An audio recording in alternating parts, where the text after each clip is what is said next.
Hello book besties and welcome back to my YouTube channel and happy August. The beginning and the end of the month are like my favorite times because I absolutely love sharing my monthly TBR and my monthly reading wrap up with you guys. This month was a pretty good month. I had all 5-star books except for one of them, which is pretty good. I feel like I am kind of an easy rater because I kind of just rate on vibes. I have to really hate a book in order to rate it super low. I read 7 books this month. 6 of them were physical copies and 1 of them was an ebook, so let's dive in. Going in the order that I read them, first up is The Summer I Turned Pretty by Jenny Han. Anybody who follows me on social media knows that this book took over my entire life, like for most of July. I love this book so much. I read it not once, but twice. And I re-annotated it because the annotations that were in this book were from about a year ago, so I wanted to kind of like update it and make it really cute and stuff. I gave this book 5 stars. I really enjoyed all of the characters. I felt like they were really real. Like they're going through changes in their life and it's a very coming of age story. And I was just absolutely obsessed with it. 5 stars for these. Then we've got the second book in The Summer I Turned Pretty, which is It's Not Summer Without You by Jenny Han. I really enjoyed this book. I feel like with every book in the series, I get to know the characters a little bit more and understand them and understand like their quirks and their flaws and all of that kind of stuff. We get to start to see the development of like Belly and Conrad's relationship in here like a little bit. But this book had a lot more Jeremiah, and I love Jeremiah. I think he's really sweet. And I really like getting to know his character a little better. So 5 stars. The third book that I read, which is a shock to absolutely no one, is We'll Always Have the Summer by Jenny Han. Shocker. Out of all of the books in the series, I think that this one is my absolute favorite because I think that we got the most of Conrad in here, and this was when I became like a diehard Conrad fan.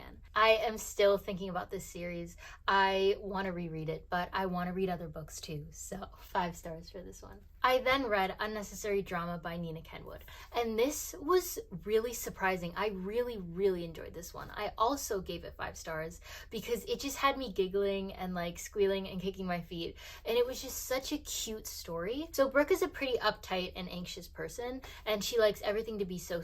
She's like a planner, she's very organized, and I resonated a lot with her. I think that she's probably one of the first characters that I've ever looked at and been like, she is just like me. Like everything that she would say, like her overthinking and what she was thinking in her head, like I was starting to think that Nina Kenwood was inside of my brain because it was just so crazy how like all of these thoughts that I would have, Brooke also had. And it was a college romance. So Brooke moved into a new apartment and it was her freshman year of college. And one of her roommates ended up being her high school nemesis. I didn't know if I was gonna love the forced proximity, but it was so good. Like it was such a good story. And he was so sweet and he was so kind. And he really understood all of her quirks and, you know, like her anxiety and all of her like uptightness and nervousness. And he was really gentle with that. This was the first Nina Kenwood book that I've ever read.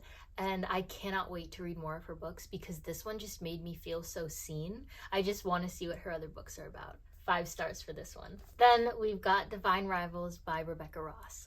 And I filmed a full reading vlog for this one because this was my book club's pick of the month.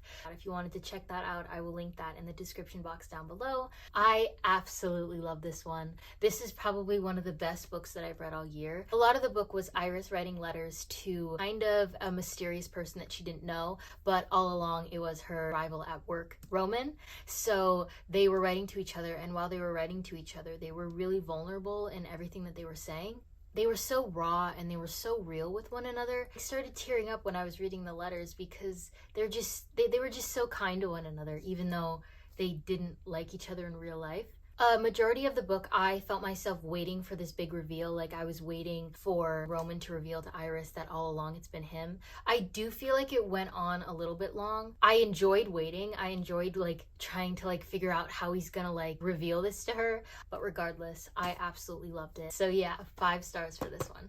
And then on my Kindle, I read The Cheat Sheet by Sarah Adams, and this was the only book this month that I read that I didn't give 5 stars. I gave it 2 stars, but let me explain why. I feel like I would have loved this book if it was young adult. I think that the problem that I had is that the characters, in my opinion, just seemed really immature in the book. I was picturing like these like late 20-year-olds acting like kind of teenagers. So the main female character, Bree, has been in love with her best friend Nathan like her entire life. And Nathan has felt the same way about Bree. And at first I was like, oh, that's so cute. Like, you know, like they're secretly pining for one another. But by the end of the book, I was like, just tell each other. And I just felt like it was a lot of like waiting around, and I became super duper uninterested at the very end of the book. But yeah, this one fell a little flat. It was 2 stars. But those were all of the books that I read in July. This was a really good reading month, and I'm really excited that my book club and I picked Divine Rivals because it was one of the best books that I read all year. I am also very excited about my list of books to read in August, so let's get into that. First up, we've got another series, and it is the To All the Boys I've Loved Before series. I recently purchased all of the movie covers because I love the movies. I've watched them so many times. This will be a reread, but I never annotated the books the first time around, so I am really excited to annotate these.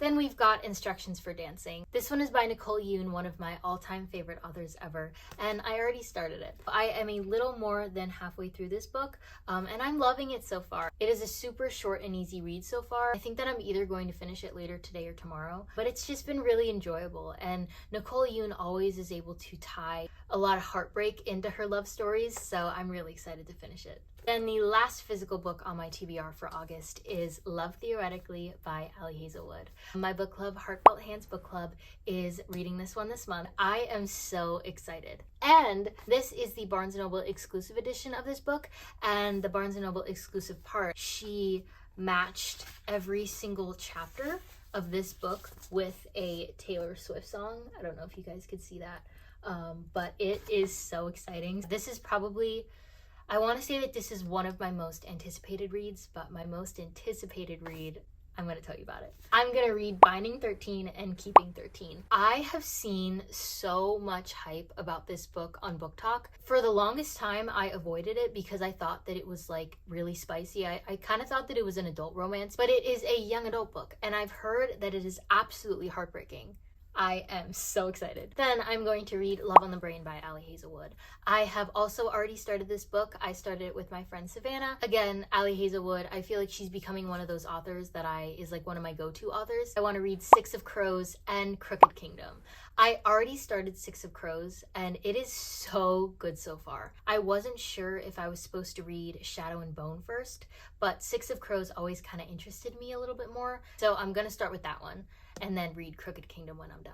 I am then going to read the 3rd book in the Natural series, which is All In, and the 4th book in the Natural series, which is Bad Blood. I started reading this series with my best friend Brianna, I think like 2 months ago, and it's really good. It's basically like a young adult Criminal Minds, and I love Criminal Minds, so this book is just a dream. It's so good. I've been dying to know how this series ends. I am so excited for my August TBR, but knowing me, I'm not going to read like half of the books on there, so I'm very excited to see where August takes me. Thank you so much for watching. I have been having so much fun making all of these videos and seeing all of your comments. They are always so sweet. So in the comment section down below, comment your favorite book that you read in July and your most anticipated read of August. As always, if you want to connect with me on my other socials, you can follow me on TikTok at heartfelthan, and you can follow me on Instagram at the Heartfelt Library. And if you wanted to read Love Theoretically with me and my book club, you can join at Heartfelt Hands Book Club. I linked it in my YouTube bio, and it's also going to be in the description box down below. I will see you next Sunday. Bye.